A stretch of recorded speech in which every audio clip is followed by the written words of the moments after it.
এরা বিজু হয়ে যায় তৈরি তুলিয়ে নেই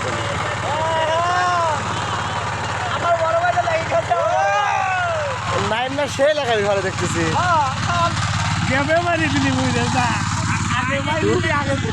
আলাস তো একবারে পাস পরে গেলাম হাত পাও লম্বা তা যদি পাস পরে যায় বিপদ হ্যাঁ সবার আগে রয়েছে আমাদের দেলো ভাই ভাইয়ের আগে একটা ভিডিও দেখাইছিলাম খুব কাজের ছেলে আর কি হ্যাঁ খুব কাজের ছেলে দেখেন সবার আগে যদি পিচ লাগানোর লোকের প্রয়োজন হয় তাহলে হয়তোবা আমার সাথে যোগাযোগ করবেন দেলো ভাইয়ের সাথে যোগাযোগ করে দেবো ইনশাল্লাহ তারপরে আছে ইলিয়াস করিম মন্ডল তারপরে কে আছে রিপন মন্ডল ইসরাফিল আমার না পাস পড়ে গেছে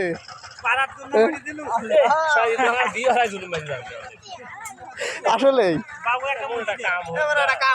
কামটাকে ঠিক করলেন একবারে মারি দিলাম